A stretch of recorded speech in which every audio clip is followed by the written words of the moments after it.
আসসালামু আলাইকুম, welcome back to my channel. আশা করছি সবাই অনেক ভালো আছেন। সবাইকে মাহে রমজানের শুভেচ্ছা জানিয়ে আমি আমার আজকের ভিডিওটা শুরু করছি। যেহেতু রমজান মাস চলে এসেছে, আমরা যারা গৃহিণীরা আছি, যারা রান্না বান্না করি প্রতিদিন, আমরা একটু টেনশনেই পড়ে যাই যে সেহরির জন্য কি রান্না করব। তো এভাবে যদি মিষ্টি কুমড়া দিয়ে মুরগির মাংস রান্না করা হয়, আমার মনে হয় ভালো লাগবে। আপনারা অবশ্যই ভিডিওটা শেষ পর্যন্ত দেখবেন এবং বাসায় অবশ্যই মিষ্টি কুমড়া দিয়ে মুরগির মাংস ট্রাই করবেন। আমি এখানে 500 গ্রাম মিষ্টি কুমড়া কেটে নিয়েছি। আমি একটু বড় বড় সাইজ করে কেটে নিয়েছি, ভিডিওতে খেয়াল করলেই বুঝতে পারবেন। এভাবে একটু বড় বড় সাইজ করে মিষ্টি কুমড়াগুলো কেটে নিতে হবে। আর আমি মিষ্টি কুমড়াগুলো কাটার পরে সুন্দর করে ধুয়ে নিয়েছি। আর এখানে 1 কেজি ওজনের একটা মুরগি নিয়ে নিয়েছি। মুরগিটাও সুন্দর করে ধুয়ে নিয়েছি। আর রেগুলার সাইজের থেকে একটু ছোট করে টুকরা করে নিতে হবে। তো মুরগিটা আমি ধুয়ে পানি ঝরিয়ে নিয়েছি। আর এদিকে চুলায় একটা কড়াই বসিয়ে দিয়েছি, সেখানে পরিমাণ মতো সয়াবিন তেল দিয়ে দিয়েছি। আর দিয়ে দিচ্ছি 2টা দারচিনি আর 4-5টা এলাচি আর 2টা তেজপাতা। এগুলো একটু তেলের মধ্যে ভেজে নিতে হবে, কিন্তু পুড়িয়ে ফেলা যাবে না। এগুলো হালকা ভাজা হয়ে গেলে এখানে আমি 1 কাপ মতো পেঁয়াজ কুচি দিয়ে দিচ্ছি। আর যে কোনো মাংস রান্নাতে একটু পেঁয়াজ কুচির পরিমাণটা বাড়িয়ে দিলে রান্নার স্বাদটা কিন্তু ভালো আসে। পেঁয়াজটা হালকা ব্রাউন কালার করে ভেজে নিতে হবে। এই তো পেঁয়াজগুলো নাড়াচাড়া করে আমি একটু হালকা ব্রাউন কালার করে ভেজে নিচ্ছি। আর এই সময় চুলার আঁচটা একটু কমিয়ে রাখতে হবে, যাতে করে পেঁয়াজটা পুড়ে না যায়। পেঁয়াজগুলো হালকা ব্রাউন কালার করে ভেজে নিয়ে আমি মশলাগুলো অ্যাড করে দিচ্ছি। আমি এখানে আদা রসুন পেস্ট দিয়ে দিচ্ছি 3 টেবিল চামচ। আদা আর রসুন এখানে একসাথে পেস্ট করা হয়েছে, আমি 2টা মিলিয়ে 3 টেবিল চামচ দিয়েছি। আর জিরা পেস্ট দিয়ে দিচ্ছি 1 টেবিল চামচ। যদি কারো কাছে জিরা পেস্ট না থাকে তাহলে জিরা গুঁড়াটাও ব্যবহার করতে পারেন সম পরিমাণে।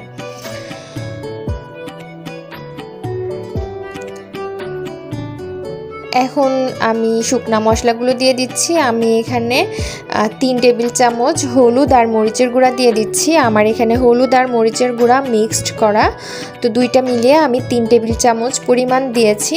আপনারা আপনাদের আন্দাজ মতো দিবেন। আমি ধনিয়া গুঁড়া দিয়ে দিচ্ছি 1 টেবিল চামচ। ধনিয়া গুঁড়াটা না থাকলে আপনারা স্কিপ করতে পারেন, তবে দিলে ভালো হয়। আর লবণ দিয়ে দিচ্ছি পরিমাণ মতো। লবণের পরিমাণটা আগেই বেশি দেওয়া যাবে না, আগে কম করে দিবেন, পরে দরকার হলে চেখে আবার অ্যাড করে দিতে পারবেন। সবগুলো মশলা আমি তেলের মধ্যে একটু হালকা করে ভেজে নিচ্ছি, তাহলে মশলার কাঁচা গন্ধটা দূর হয়ে যাবে। তারপর পরিমাণ মতো পানি দিয়ে মশলাগুলো একটু সময় নিয়ে কষিয়ে নিতে হবে। মশলাগুলো আমি একটু সময় নিয়েই কষিয়ে নিচ্ছি।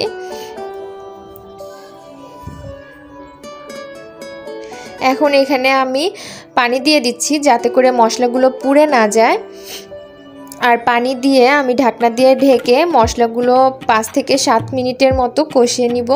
যখন মশলা থেকে তেল উপরে উঠে আসবে আর মশলা থেকে দারুণ একটা ফ্লেভার আসবে, তখন বুঝতে পারবেন যে মশলাগুলো একদম ভালোভাবে কষানো হয়ে গেছে। এই তো ভিডিওতে খেয়াল করলে আপনারা বুঝতেই পারবেন যে মশলাগুলো একদমই পারফেক্টভাবে কষানো হয়ে গেছে। তো এই পর্যায়ে আমি আগে থেকে পানি ঝরিয়ে রাখা মুরগির টুকরাগুলো অ্যাড করে দিচ্ছি। আপনারা চাইলে এই রান্নাটা দেশি মুরগি দিয়ে অথবা লেয়ার চিকেন দিয়েও করতে পারেন, তবে আমি এই রান্নাটা আজকে ব্রয়লার মুরগি দিয়েই করেছি। তো সবগুলো মুরগির পিস দিয়ে আমি মশলার সাথে খুব ভালোভাবে একটু মিশিয়ে নিচ্ছি। এখন মাংসগুলোকে কষিয়ে নিতে হবে। আর আপনারা তো জানেনই, ব্রয়লার মুরগি রান্না করতে কিন্তু বেশি একটা সময় লাগে না, 10 থেকে 12 মিনিটের মতো কষিয়ে নিলেই হয়ে যাবে। আমি ঢাকনা দিয়ে ঢেকে 10 থেকে 12 মিনিট রান্না করে নিচ্ছি।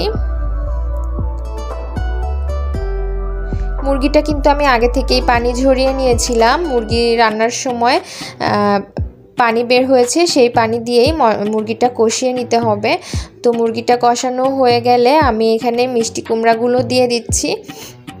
মিষ্টি কুমড়া সিদ্ধ হতে কিন্তু বেশি সময় লাগে না। মুরগিটা যখন 80% সিদ্ধ হয়ে যাবে তখন আপনারা মিষ্টি কুমড়াগুলো অ্যাড করে দিবেন, কারণ মিষ্টি কুমড়া রান্না হতে 5 থেকে 7 মিনিটের মতো লাগবে। তো এইভাবে আন্দাজ করেই মিষ্টি কুমড়াটা দিতে হবে। মিষ্টি কুমড়াগুলো দেওয়ার পরে আমি মুরগির সাথে আর মশলার সাথে খুব ভালোভাবে মিশিয়ে নিয়েছি। তারপর এখানে আমি পরিমাণ মতো পানি অ্যাড করে দিচ্ছি। পানিটা সম্পূর্ণ আপনারা আপনাদের পরিমাণ মতো দিবেন, যে যতটা ঝোল রাখতে চান ততটাই দিবেন। তবে সেহরির সময় কিন্তু এরকম একটু ঝোল ঝোল তরকারি খাওয়া সবারই স্বাস্থ্যের পক্ষে উপকারী। আর রোজার দিনে একটু তেল মশলা অ্যাভয়েড করে খাওয়া সবারই উচিত। সবাই চেষ্টা করবেন তেল মশলা কম দিয়ে একটু ঝোল ঝোল তরকারি রান্না করে খাওয়ার। আর এখানে ঝোলটা বলক আসার পরে আমি 7 থেকে 8টা কাঁচামরিচ দিয়ে দিচ্ছি। এই পর্যায়ে কাঁচামরিচটা দিলে তরকারি থেকে কিন্তু দারুণ একটা ফ্লেভার আসবে। তো কাঁচামরিচটা দিয়ে আমি আরও কিছুক্ষণ এভাবে রান্না করে নিব। মিষ্টি কুমড়াটা যখন সিদ্ধ হয়ে যাবে আর ঝোলটা আরও কিছুটা কমে আসবে, তখনই বুঝতে পারবেন যে রান্নাটা একদমই কমপ্লিট হয়ে গেছে। এই তো আমার মিষ্টি কুমড়াগুলো কিন্তু একদমই সিদ্ধ হয়ে গেছে। আমি এই পর্যায়ে চুলাটা অফ করে আপনাদেরকে একটু দেখিয়ে দিচ্ছি। আর ঝোলটা আমি এরকমই রাখবো। আর মিষ্টি কুমড়াগুলো দেখলেই বুঝতে পারছেন যে একদমই সিদ্ধ হয়ে গেছে, নরম হয়ে গেছে। তো আমি চুলা অফ করে দিয়েছি। দেখেই বুঝতে পারছেন যে রান্নার কালারটা কিন্তু একদমই পারফেক্ট এসেছে, আর খেতেও কিন্তু একদমই মজা হয়েছিল। তো আমি এখন একটা সার্ভিং বোলে সার্ভ করে নিচ্ছি। খাওয়ার জন্য কিন্তু একদমই রেডি।